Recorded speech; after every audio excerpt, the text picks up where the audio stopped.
May all of now look into this and live in Nigeria. And we want to take steps every day to make this country a better place. And the new Nigeria is that education is telling them it's time to change. All colors, shades, angles, and perspectives can be overwhelming in our present world of information overload. This is introducing Ground Zero. Ground Zero is a current affairs discussion phone-in program covering topical issues in the polity. The program is a platform for an in-depth analysis of trending issues by professionals, authorities in various fields, analysts, and key actors in the polity. Ground Zero gives the listener an opportunity to contribute to the discussion via phone call, SMS, Twitter, Facebook, and Instagram. From the conservatively serious to the ridiculously funny, Ground Zero accommodates them all. Professionals, urban contemporary businessmen and women, policymakers, public service workers, students, artisans, traders, and the in-between. Ground Zero comes up on Tuesdays from 5 to 6 p.m. and Saturdays 4 to 5 p.m. Ground Zero. This program is exclusive to Invicta 98.9 FM. Tune in.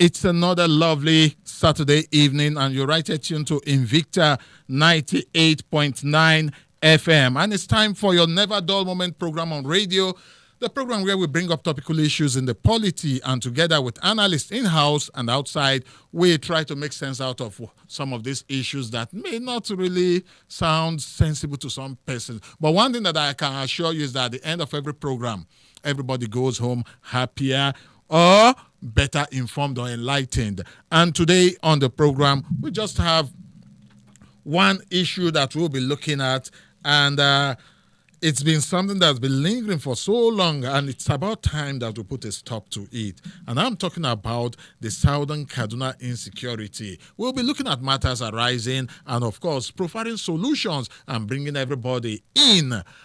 An open discussion. You, the listener, the analysts that I have in the studio, and those that I'm going to connect to would all be talking truth to each other, because this cycle of violence, attack must have to stop. We cannot continue to live life just like this. And that's why on the program today, I have persons that I believe that will be talking truth to these issues. My name is Ehis Admo, and the program is Ground Zero on 98.9 FM. And today on the program, I actually have 4 guests. I'll be connecting to 2 via phone. I already have 2 in-house, and we'll be looking at these issues dispassionately. And my guest on the program today, I have first from the Southern Kaduna Youths and Students Forum, the president of the Southern Kaduna Youths and Student Forum, in the person of Timothy Bakut. Timothy, you are welcome to Ground Zero. Thank you very much, Ais.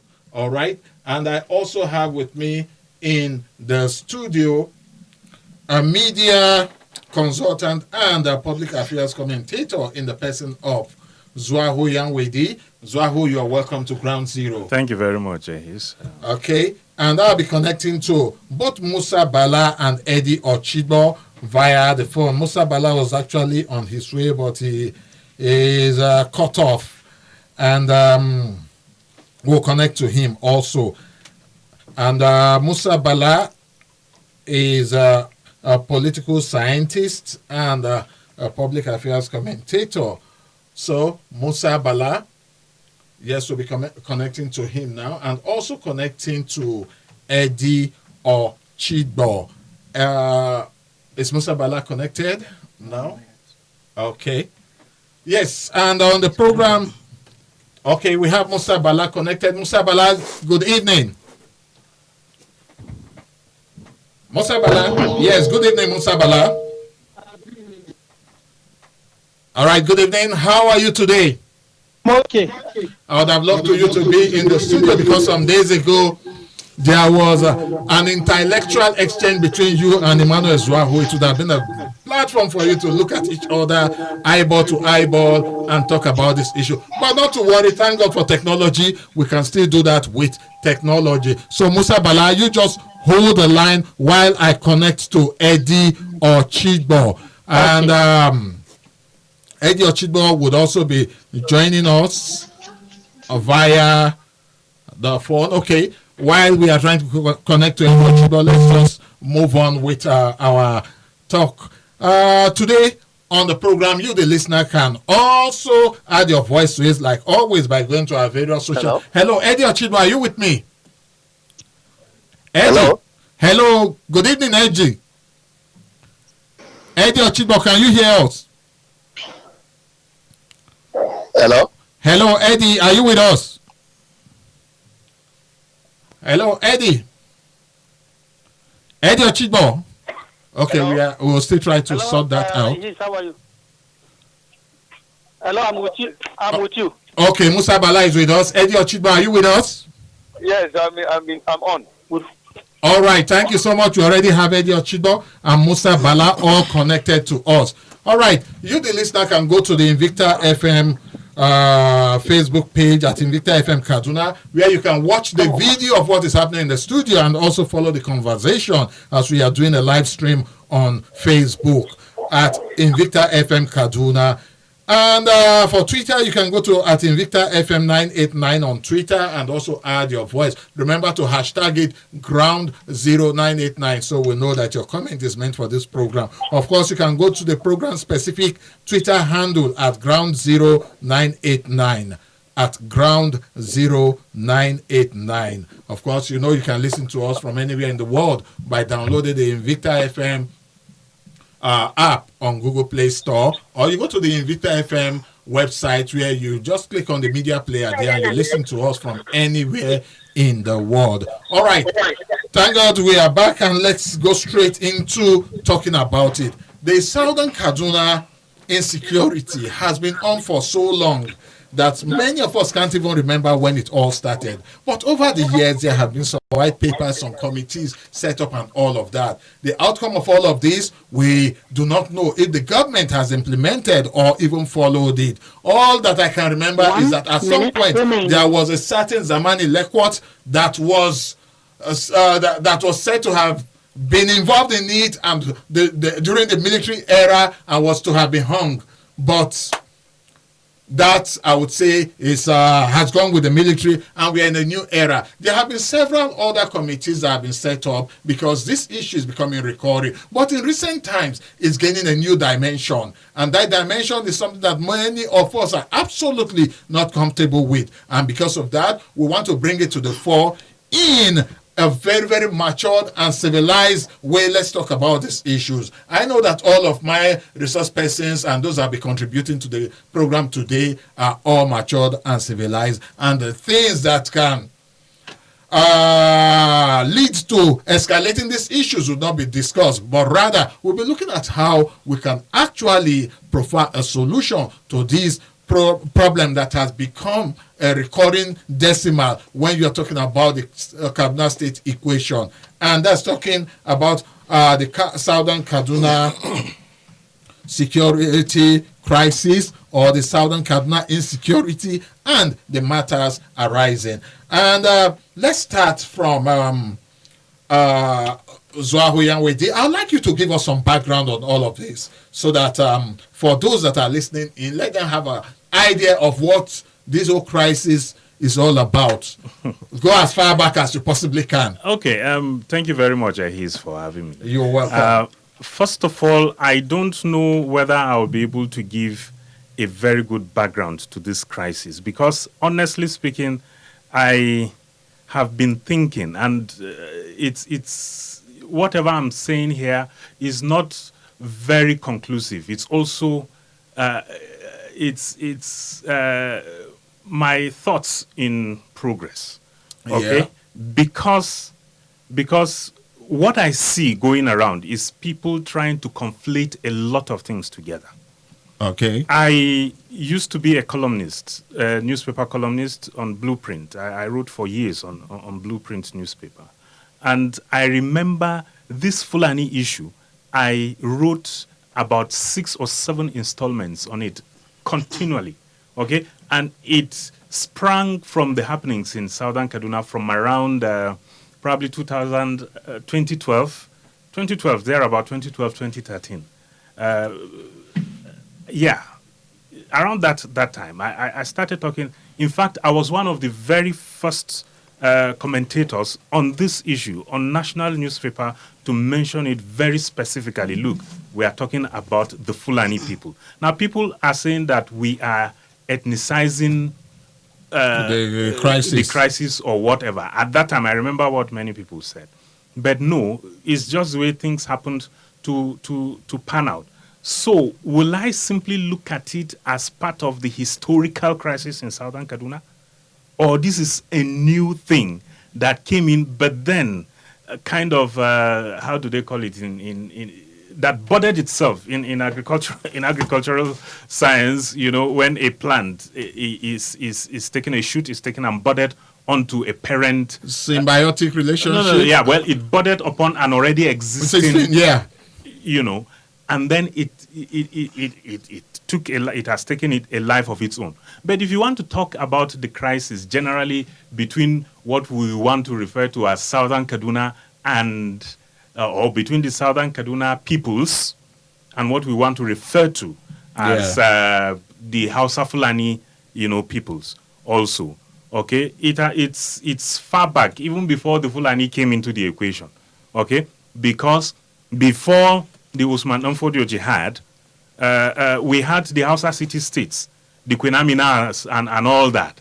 And we had also other kingdoms, like the Kwararafa kingdom, which is domiciled in Wukari, Taraba with their Kuka. Yeah. And all of those kingdoms existed. And there were conquests and counter-conquests. Okay? In fact, the Kanem-Borno Empire also, moved westerly towards this side. Yeah. And so many people were conquered and they gained their freedom and conquered some other people and all of that. So all of those things existed. Okay? And southern Kaduna was a very, very fertile ground for slave raiding. Yeah. And because of that, there was always this angst and animosity because southern Kaduna peoples did not have a centralized and unified system of government like that, like the Hausa city states had and all that. So you had Zaria, the Zazzau kingdom, before it became an emirate, coming into these areas and raiding for slaves because they had the trans-Saharan, trade route and slave trade and all of that. So we can safely say that some of these things happened even before the transatlantic slave trade. So history is very, very interesting. And when you begin to go into it, it becomes very, very uncomfortable. Okay? But all of these things happened. Okay? And then the Fulani conquest of Shehu Usman Danfodio, happened. And then all those Hausa Habe rulers were supplanted with Fulani emirs, an Islamic state, an Islamic theocracy. It didn't stop. It continued. Sometimes you want to ask, because these were kingdoms that were very, very strong. You want to ask, why didn't they just overrun these areas of southern Kaduna? Because they could have done that. They had the military might and organization. They had cavalries. Yeah. Armies on horses and all of that. They had all of those things. They could have done it, but they didn't do. There are scholars like Professor Yusuf Turaki who have come out with very, very interesting theories to this. Some of which is that, okay, this is an Islamic state. The emirate is an Islamic state. If it goes and conquers, there is this whole thing about jizya, the system which, people who are not Muslim living in Islamic states, had to pay tax. It's called the jizya tax. Okay? So, but the moment such a person becomes a Muslim, okay, he no longer pays because he's a Muslim. He's a part of the Ummah. Yeah. Okay, so people like Turaki have advanced the argument that, look, these places could have been conquered, but they didn't conquer them because it was a place where they could go and raid for slaves and all of that stuff to feed their economy. Well, all of these things. So these are historical realities. And we came into the modern times with all of these blinds, all of these lenses. So we have interacted with each other based on, some of these perspectives and all of that. So you can imagine the kind of suspicion with which a Southern Kaduna man ordinarily would approach a political relationship with somebody from the Hausa Fulani axis. And then again, it's not as if some of the Southern Kaduna people resisted conquest. They resisted conquest. Like the Kagoro people, like the Ham people, and all of that. They resisted. But but then, with the coming of the British colonialists, they subdued them because they wanted a centralized system. So they had to organize these peoples in the way and manner. So some of them were brought under the Zazzau Emirates. Zaria, that's why it was called Southern Zaria. That's why it was called Southern Zaria. Now, they were not happy and all of that. Things progressed, and with time, some of these crises, there were eruptions from time to time, until from the time of Lawal Jafaru Isa, some kingdoms were created, or some chiefdoms were created. And then with the coming of Makarfi, even more chiefdoms were created. So some of these communities, some of these tribes or ethnic groups, were weaned off the Zazzau Emirate and all of that. But we cannot run away from the fact that relationship between these two peoples, so to say, have always been checkered with suspicion. And so all of these things have been there, and coupled with the fact that, there is no they are of different religious persuasions for whatever reason, mostly. Okay, now we are here. We are here with a different kind of thing. I do not know. At first, I probably went on with the whole thing that, this is Fulani people trying to do whatever. But then the same Fulani people are operating in Zamfara. Oh, yes. The same Fulani people are operating in Katsina. The same Fulani people are operating in Kebbi. The same Fulani people are operating in... So, what is it? Is the case of Southern Kaduna different? And that is why I question people who raise some kind of theories to say the issue of Southern Kaduna is what I don't know. I'm telling you, these are just my thoughts. Tomorrow it may change. I'm still, because these things are evolving. We are understanding them gradually and gradually. It's fluid. But I think that we are making the mistakes of conflating, different things together. Yes, some other things have taken advantage of, extant grouses. But it is possible to do a fine surgery and separate some things, the wheat from the chaff, so that we're able, we are able to really noise, know what the issues really are. The noise from the signals. All right. Thank you, Zwahu. Timothy Bakut, President, Southern Kaduna Youths and Students Forum. A young man, the future generation and all of that. You've had the historical perspective to all of this, which I'm sure you are aware of some of it. Of course. We are here now. What is the situation? And as a young man that's looking at being in charge in a few years' time, first, you tell us your impression about all of this, then what the outlook is for you. Timothy. I think the people are bitter because there hasn't been this... When there are attacks, what you want to see is this will, and when you match when you match your statements with actions, it brings a lot of relief to the people. Our people are being butchered at will. I know. Let's be very civilized with the language. No, well, butchery is butchery. Human beings right are being killed. Which other word is there for butchery? It's butchery because you get to see them. They are butchered. Have been attacked. Well, I think... No, they are killed. In very, very gory... Sir, you might not want to hear this. Let's try as much as possible to downplay the graphic image that it creates. But I'm sure you've seen the images. Yes, I have. All right, so I will try as much as I can to, But the fact is that they have been attacked constantly. Now, fact is, we're not the only ones being attacked. My problem is, I recall some time back, around early this year, or I think late last year. Okay. No, early this year, when we had, I don't know, I didn't see pictures, I don't want to question anybody, but I heard Birnin Gwari was raided. Yeah. That the security had this serious success against these so-called bandits. Now we are being attacked constantly. In the last 1 week, how many people have died? We've lost so many people in the last 1 week. We're yet to hear a single action that succeeded against these bandits. Now, this dampens our morale, dampens our confidence in the government. Okay. Now, that's on the one hand. On the other hand, these attacks happen through these bushes. They enter through the bushes and attack our people, and constantly at night. Can't we surveil at night? Is there any rule that stops the military from surveilling at night? These are questions that people keep asking. Because surveillance and vigilance, you can be vigilant, but before they make it to that place, these guys are already done with. Okay. All right. Now, you have given us an idea of the graphic nature of what's happening.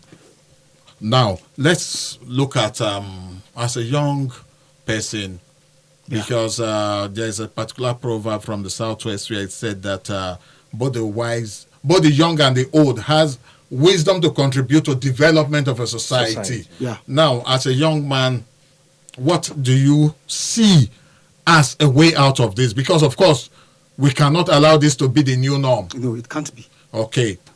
I think there's something that has been lingering. So far, you hear when there are attacks, SOCAPO releases a statement, government releases a conflicting statement. They have not been synergy. Okay. SOCAPO releases a statement because SOCAPO is embittered that their people have been killed. By the way, SOCAPO is what? Southern Kaduna People's Union. Yes. And it's an It's umbrella. another body that covers all of us in Southern Kaduna. Okay. All of us. Just for the benefit of Yes, those so- that are not So very familiar SOCAPO with will release a SOCAPO. statement and the government will release a different statement. Now, when you, in government, you have to be careful. Like, I feel there are statements which government should not make. For example, now, recently, government, in the last attack, government insisted it was a crisis between the indigenes and the settlers.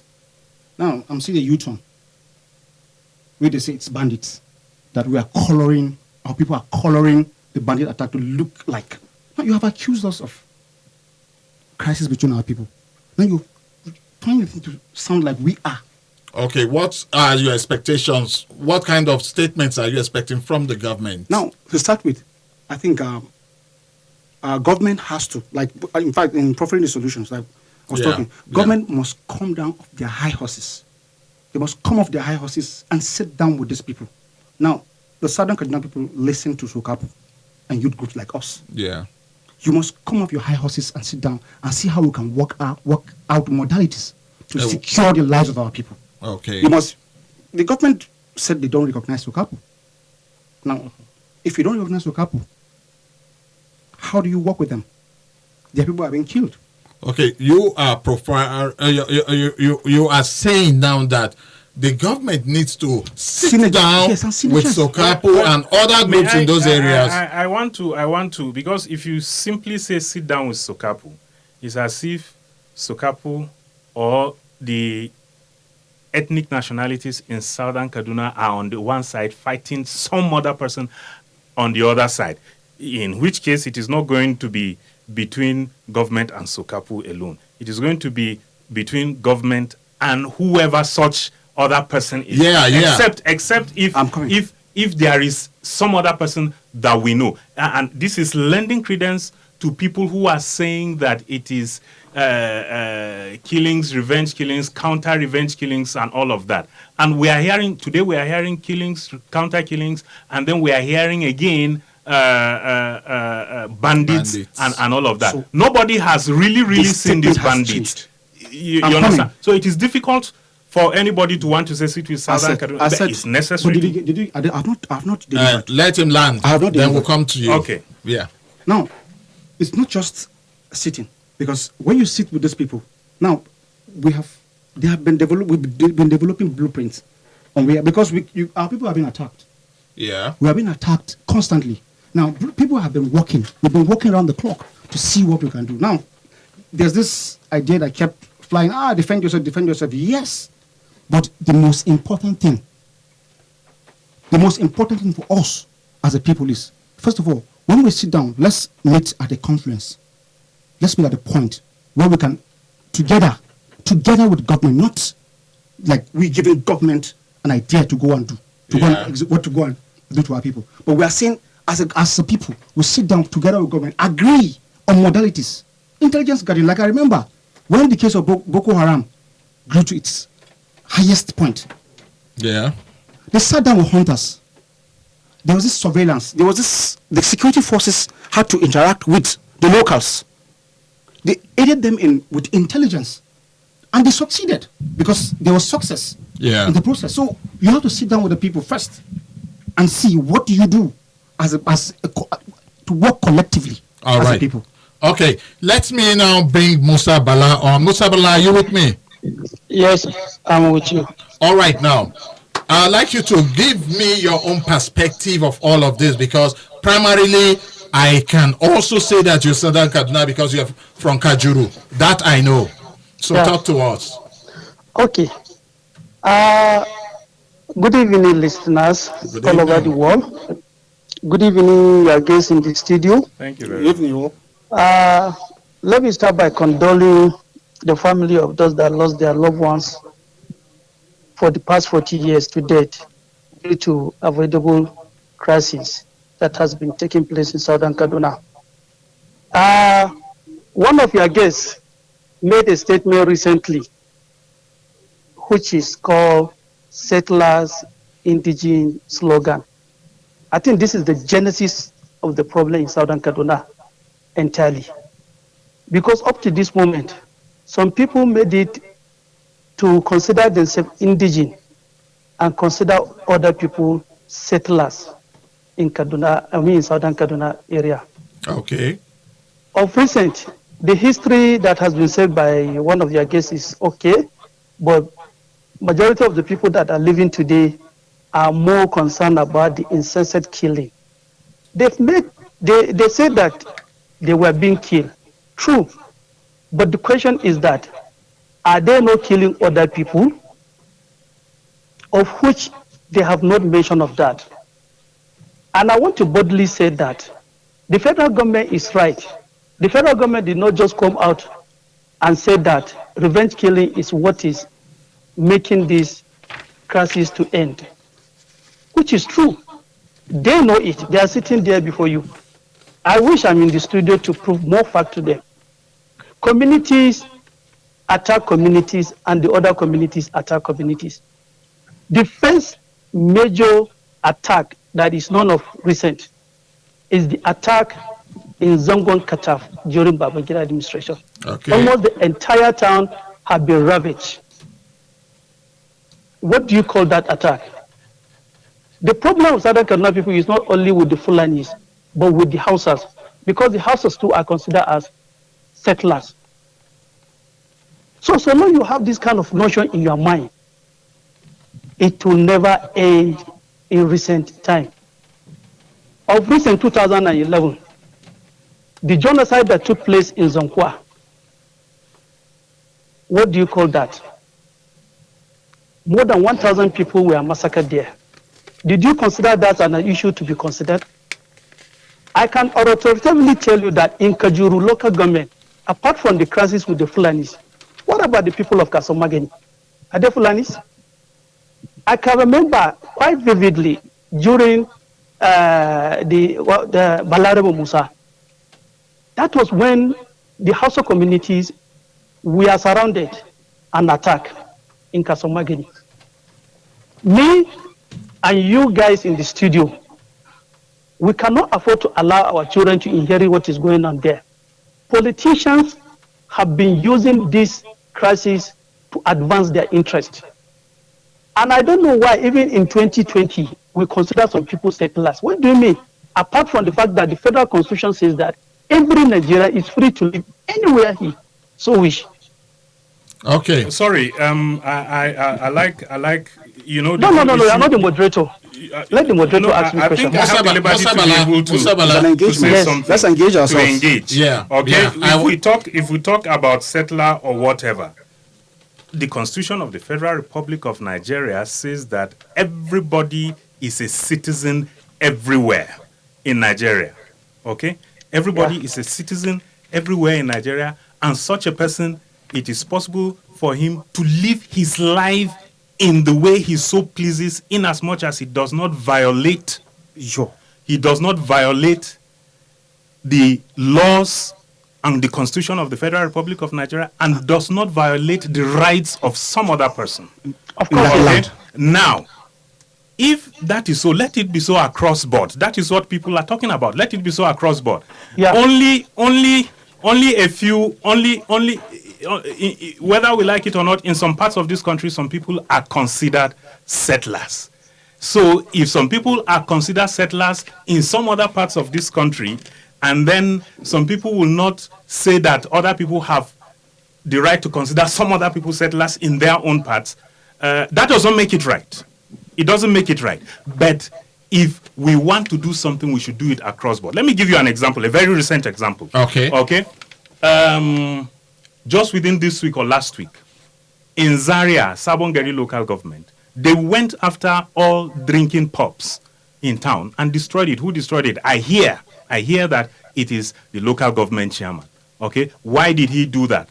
Because all of these places have been operating for years. I did my secondary school in the 80s in Zaria. I did my university in Zaria and all of that. Those places have been there, Paladan and many other places. They were destroyed. There are people who feel that that is their way of life, but it has been deprived them. Why has it been deprived them? It is probably because somebody feels. You will come in a minute. I'm not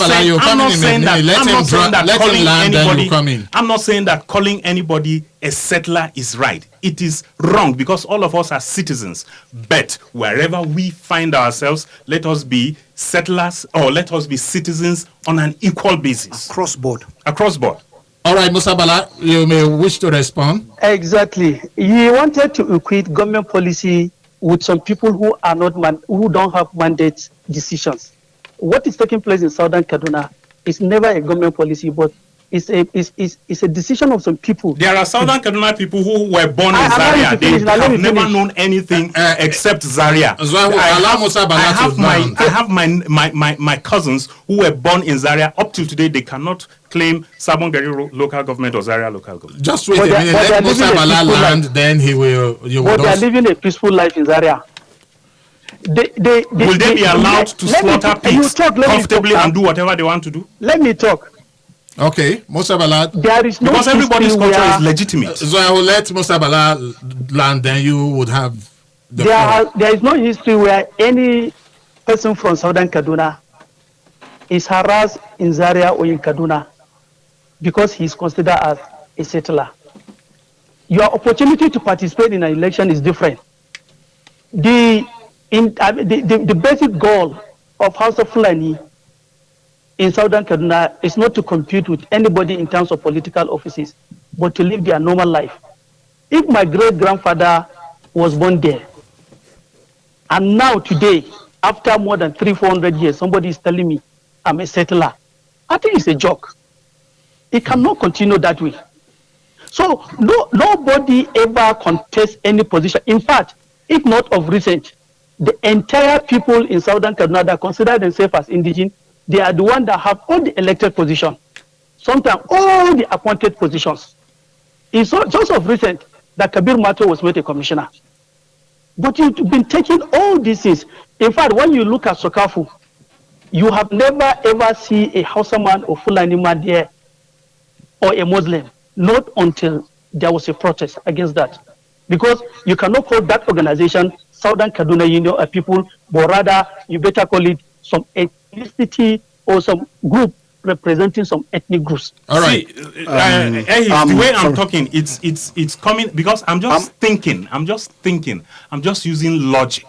Okay, I'm just using simple logic. That's what I'm talking about. And there are many people in Southern Kaduna, especially some Sokapu stalwarts, that don't like the way I talk. Okay, and that is simply saying that somebody is coming to kill Southern Kaduna. There is one agenda. Okay, will that really solve the problem? I don't simply accept it. I know that there is a problem, and the problem is far bigger than we are looking at it. But also, government should be able to look at it holistically and not just single Southern Kaduna issue and say it's an extant problem, it's historical and 40%. And when somebody begins to talk to me and say that it's not government policy or it's government policy or whatever, if people use government offices to destroy the livelihood of people who do not behave in a certain way of identity or culture or whatever, if they use those things to destroy these other ones, how do you think they will respond? If they don't use government, wouldn't they use other means? Okay, let's bring in Eddie Ochibo. Eddie Ochibo is a journalist. I want you to give us your neutral perspective to all of this, because I wouldn't call you an active participant in all of this. Eddie Ochibo. Eddie Ochibo, are you with me? Eddie? We seem to be having some. Yes, Eddie. Yes. Give us your perspective to all of these issues, the Southern Kaduna insecurity, and what you think should be the way out of all of this. Thank you very much. Here's my respectful greetings to the guests there. And Musa Bala. Thank you. I thank God that your panel are all Southern Kaduna people. It's only me coming from a different background as a reporter. Yeah. I'm not from Southern Kaduna. But I can assure you that what is going on in Southern Kaduna is very, very complex.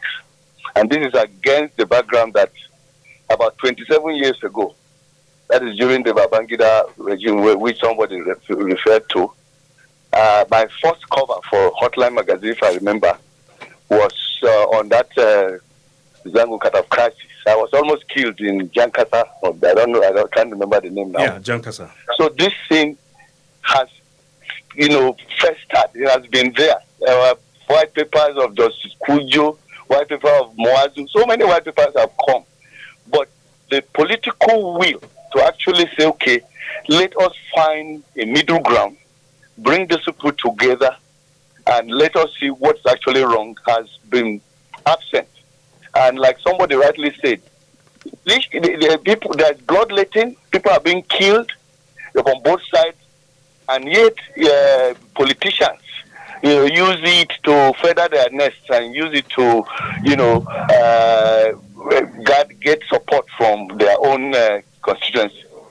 So, because what we should be talking about is not I say you are right, I'm not right, and that will not take us anywhere. That has been the argument. The Fulani side or the Hezbollah side will say they are right. The people who say they are this, that will not take us. But especially the federal government. The federal government, to me, has been complicit. This thing is far beyond the state, as far as I'm concerned. The federal government, which is the center, should see how they can dust some of these white papers that are there. Okay. Nobody has answered this. He said they are even issuing another. They are trying to get another white paper. This does not take us anywhere. Okay. There must be a political will. Let's address this issue. What is the problem? How do we accommodate everybody to stop the killing? And the people who are being killed are children and women, for that matter. So how do we begin to play politics? Using the blood of innocent people on the platter of politics. That to me is very, very unacceptable. And there must be a strong step to be taken urgently to stop this unavoidable and unnecessary killings of our people. All right. Thank you, Eddie Ochibo. I think it's about time we take some calls from our listeners because they are a vital part of even this program. So in the next few minutes, we'll take some calls. But before then, we'll take these messages. Right after these messages, we'll start to take your calls. You're listening to Ground Zero on Invicta 98.9 FM. And today, we are looking at the Southern Kaduna crisis or insecurity and matters arising. And of course, providing solutions to this particular issue.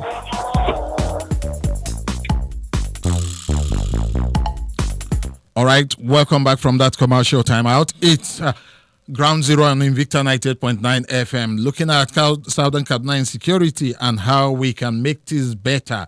Let's take some calls now. Hello, good evening, welcome to Ground Zero. Good afternoon. Good evening. Good evening. You're welcome to the program. What's your name? What's your name and where are you calling us from?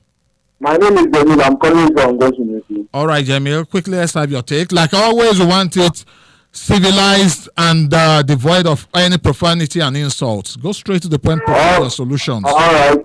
Mostly, I would say thanks to your guests and everyone over there. Let me say, I'm not from Kaduna State. I'm from Edo State. But today, I would say I'm from Kaduna State because I was born and brought up in Kaduna State. Okay. And I felt, to me, I call this place my home now. And I thank God and I'm part of the history of Kaduna State today. And mostly I would say, honestly speaking, there's something that I used to see. Maybe somebody, an outsider wants to come to Kaduna, they will start saying to that person, even before he comes to this place, they'll start telling him this is a Christian place, this is a Muslim place, all those irony. Honestly speaking, they used to piss me off. Okay. I want the governor itself, let him implement such thing like there is nothing like Muslim settlement, there is nothing like Christian settlement, because it is dividing us. That bridge over there, it is not meant to just join us together just for cars to be passing by. No, it is there for us to be harmonizing together, not for us just that bridge is there for cars to be passing. No, okay. If there is a Muslim settlement, they should break the bridge so that we should know this is a Muslim settlement, this is a Christian settlement. That alternative, I don't like it. Everybody should take note of that. Should not be like that. Honestly speaking, Kaduna State needs to come back to Kaduna that I know that I was born and brought up inside. Let us come back and harmonize and let us start to relating each other. All right, Jamil, let's take some other persons. You've made your point. Hello, good evening. Welcome to Ground Zero. Good evening. Good evening. What's your name and where are you calling us from? I.A. Kinafa. Let's have your take. You see, honestly, we say one nation, one destiny. But if you look at the attitude all things are going, we are far from this one nation, one destiny. It is. How do we make it happen? You see, most of the things that is happening, we are given a lot of different donations. You understand? I love one of your guests who said that the same people that are killing in Zamfara, Katsina, Kaduna, and elsewhere are the same people killing in Southern Kaduna. But in as much as I keep on giving donation that those killers are eliminating only Southern Kaduna ethnic, I think we are far from truth. It is unfortunate that the incident is not supposed to happen to occur anywhere. It is government responsibility to be on top of the situation anywhere and wherever it happens. Okay. Yes, we know. You see, we should learn to be one nation, one destiny.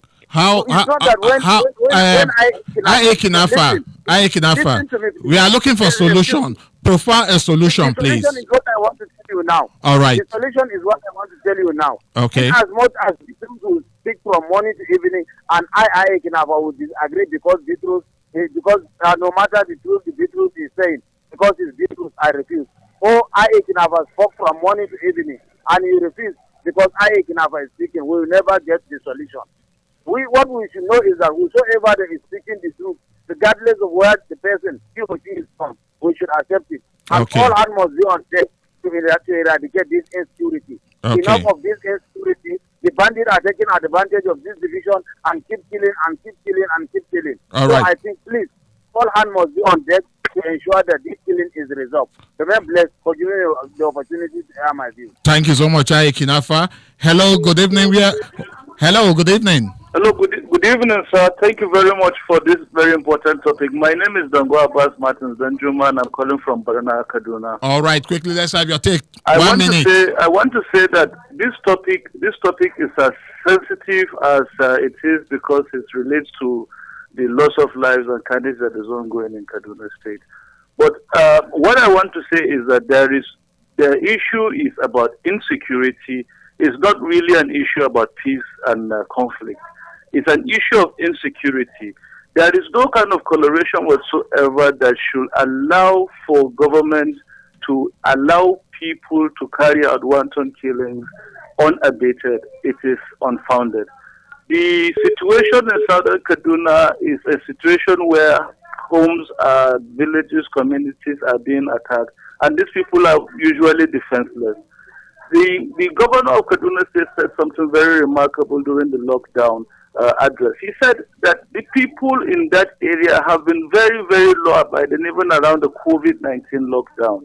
He gave those praises himself in a media chat or media broadcast that was done across all radio stations here in Kaduna. Yeah. One would have expected that the kind of confidence that these people are willing to put in the hands of government, even with this kind of feelings, one will have expected that government is very much responsive to the challenges of insecurity that is happening there. Okay. I will give you an instance about communities where attacks have happened in 2016. Some of these communities built for themselves their primary healthcare facilities, primary schools, and right now some of these facilities are not in use from 2016 till date. Government have not revisited the vandalization and autonomous destruction that have happened to those structures, and these things should stop. Government should take responsibility. Government has the responsibility to provide security services to our citizens. Government has the responsibility to ensure that there are social amenities for the people to thrive.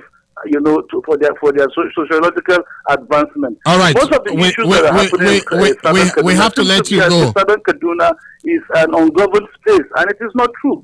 It's not true. Dangwa, we may have to let you go. Their confidence in government, still willing to take the matters concerning their exposure and vulnerability every now and then to government. All the only thing that is required of government is to be equally responsive. There is no time to place the blame. Dangwa, we may have to let you go. Let's take some other call. Hello, good evening. Welcome to Ground Zero. Hello, good evening. Good evening. Quickly, you actually have 30 seconds. Buba Omar, 30 seconds. Let's have your take. Yeah, we forgot the scope of the insurgents in Kaduna. Now, their scope, let us not forget about Birningwari saga. They nearly been cut off out of Kaduna. And the reason why those insurgents or bandits were unable to achieve their ends at that route of Kafantang is that Abuja is somewhere located in that area. And government officials are patronizing that area frequently. That's why the issue has not been so magnanimity like that of Birningwari. So what would be the solution? What would be the solution? So the solution is all hands must be on deck towards fighting this. Okay. It's not the only government or whatsoever.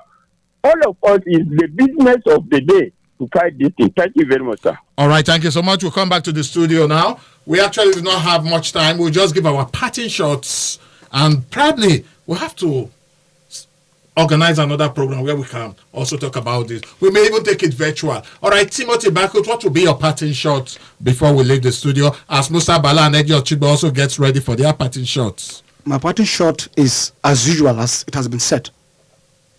Okay. Government has to synergize with locals, because that's the only way we can be able to solve this problem. We have to synergize. You have to work with our youths. You have to work with communities that are affected. You have to partner them with the security, because we know the bushes. They know the bushes. They know how to go in. They stay there. They live in the bush. They live in these villages. Yeah. They'll be able to show these guys the terrain, so they'll be able to cop the attack in the future. All right. Musa Bala, what will be your parting shots?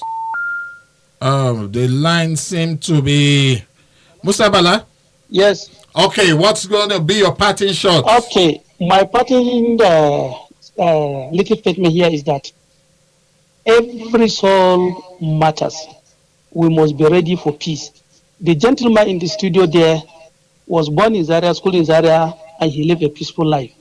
I was born in Southern Kaduna. My grandfather set up the first town in Maraban Kajuru. That is where Sardauna and Tafa Balewa, Joseph Tarka, and Paul, they all branch in we are the only person there. Now, my mother's elder sister in Zankwa, she got married there. She gave birth to about 7 children there. There's not any household that is living in Zankwa. And at the same time, those people who don't want peace must abide by peace. I'll give you quickly example. In Kajuru of recent, some youth that belong to the Adara community, they call on their Adara people to embrace peace. What was the result? They were followed and killed by the Adara. When the government went to Kajuru for peace mission... Musa Bala, is that a verifiable information? I think that's not quite verifiable. It's everywhere, ma. It's everywhere.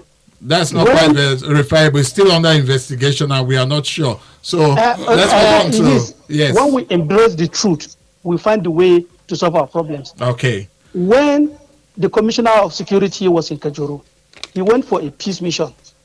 And the chairman was there. Musa Bala, we are actually out of time. The chairman says the killing of the Fulani must stop and the killing of Adara must stop. That was his offense. And he was almost lynched by the people of Kajuru. All right. Thank you, Musa Bala. What would be a parting shot? I keep saying, and I still insist, that I am yet to be convinced that anybody specifically, has one kind of agenda that we don't understand in Southern Kaduna. Whether Southern Kaduna people, like some people will argue that they don't want some other people to live with them, because I grew up seeing other people, Fulani people. My mother was named by a Fulani person, and all of that. They lived there peacefully. So that agenda, and then the agenda that some people want to say that some people want to send away Southern Kaduna, I am not sufficient, because the same kind of killing I see in Southern Kaduna is the same kind of killing I've seen in Benue State, in Taraba State, in Adamawa State, in Zamfara State, in whatever. And so that is why I find it difficult when the presidency comes out and says that it is killing and counter-killing. Meanwhile, the same thing. But again, there is one thing that runs straight from Taraba to Sokoto to Katsina to Zamfara, everything. There are Fulani bandits involved. So let us look at this thing more closely to find a way out. All right, I'll go to Eddie Ochitbo now for his parting shots. Eddie Ochitbo. Eddie, are you with us? Eddie Ochitbo, are you with us? Yes, I guess. I'm with you, Ahis. All right, quickly, 30 seconds. Let's have your parting shots. Thank you very much, Ahis. Like I said, for us to make any headway in this very complicated matter, both the federal government and the state government, have to come together with political will, rather than defend, say that this is not banditry or it is reprisal. No, none of the above, none of these things, as long as it draws blood from our people, is permissible. Let it not look as if government is permitting certain things or supporting certain areas. Every citizen has equal opportunity as a citizen. Let's not look and say, okay, Fulani is that, this or that. Let every consideration be taken, and if government have the political will, they can solve this problem. All right. Let the government not be complicit in this matter at all. All right. Enough of the bloodletting. Enough of the bloodletting, and enough is enough, please. All right. Thank you so much, Eddie Ochitbo. We're actually out of time. And we have so many comments on our Facebook page, but we may not be able to take them. But the conversation, of course, is going to continue online. So keep dropping your voice notes, dropping your comments, and we'll react to them.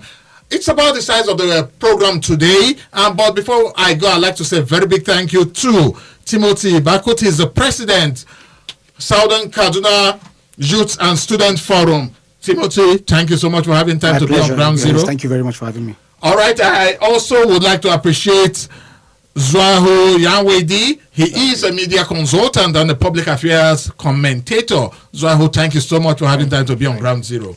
All right, my name is Ehis Adbon, and until on Tuesday when we'll be on again for another package of the program Ground Zero, I'd like to say, like always, whatever your labors and aspirations in this noisy confusion of life, learn to keep peace with your soul, with all its charm, drudgery, and broken dreams. It's a beautiful world that we live in. Be careful. Strive to be happy.